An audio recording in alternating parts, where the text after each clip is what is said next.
Hello, my name is Jonathan Milley, and today I'm going to be talking about the center of the Milky Way galaxy, which was my final project for astronomy. So some goals for this project were to measure the angular sizes of global star clusters, use the standard ruler method to find distances and graph their positions, find the distance to the center, calculate how long it takes to orbit, and determine the center of the Milky Way galaxy, the period of the sun around the center, and the mass of the galaxy. So an introduction. The center of the Milky Way galaxy project featured three main parts. Part one was finding the center of the galaxy, part two was the period of the solar system around the galactic center, and part three was estimating the mass of the galaxy.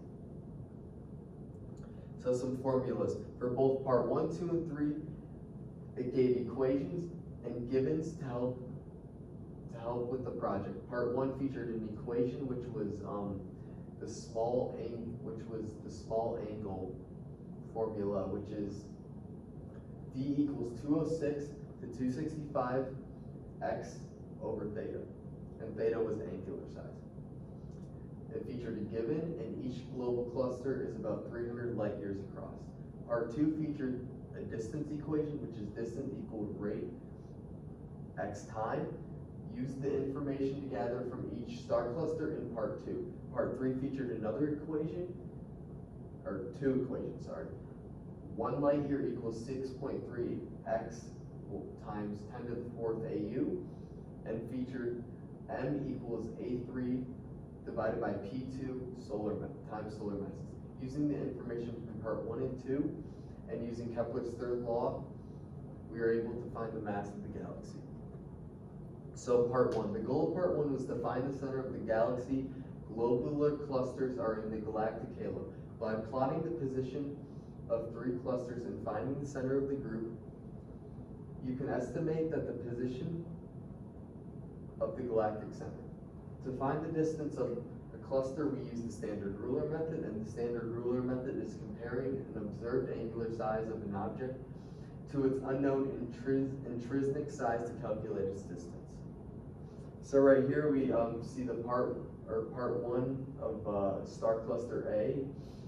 As you can see, we have the 2 tables, and I previously used each equation to show you how we got the numbers, and then this is the graph, and then this is what each star cluster looked like. Same thing with star cluster B, the data, the graph, and then this cluster itself. And then C as well, you see the data, the graph, and then the cluster as well. So finding the center of the galaxy and the results of star clusters A, B, and C. After analyzing the 3 clusters and using the graphs and equations shown in previous slides, our group is able to identify the galactic longitude and the center of the Milky Way, and the distance to the center of the Milky Way galaxy. As we can see, the galactic longitude for the center of the Milky Way galaxy, star cluster A was 345 degrees, star cluster B was 0 to 1 degrees, C was 345 degrees as well. And the distance to the center of the Milky Way, star cluster A was 15,000 light years, star cluster B was 25,000 light years, and star cluster C was 26,000 light years. From the 3 clusters, the average galactic longitude of the center of the Milky Way was around 233.33 repeating degrees. So just 233. From the center of the 3 star clusters, the average distance to the center of the galaxy was 22,000 light years. And to get the average, we took those and divided them by 3. The goal of part 2 involves using parts 1, and the task was to estimate the time it takes the sun and the planets to orbit around the galaxy. As mentioned before, we are using the speed of the solar system, which is 220 kilometers per second. Part 2 will feature the equation distance equals rate over time, or distance equals rate times time. We are trying to figure out what we are trying to find and what do we know. As we can see, part 2, the period of the system around the galactic center, using the equation mentioned above, we can calculate the period in years.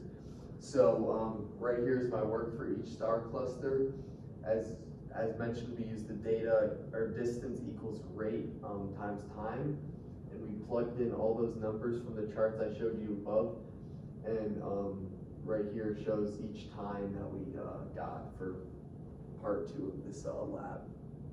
So part 3 will feature Newton's form of Kepler's third law, which can be used to find the mass of our galaxy, and using the results from parts 1 and 2 will help estimate the mass in solar masses. Part 3, estimating the mass of the galaxy. We are using the equation mentioned above. We can solve the mass of our galaxy in solar masses. As we can see, I have each data point for the different star clusters, and right above is the work for each one and the equation we used. We used the M equals A3 over P2 solar masses, and there's some big numbers here. And this is my citation. Thank you.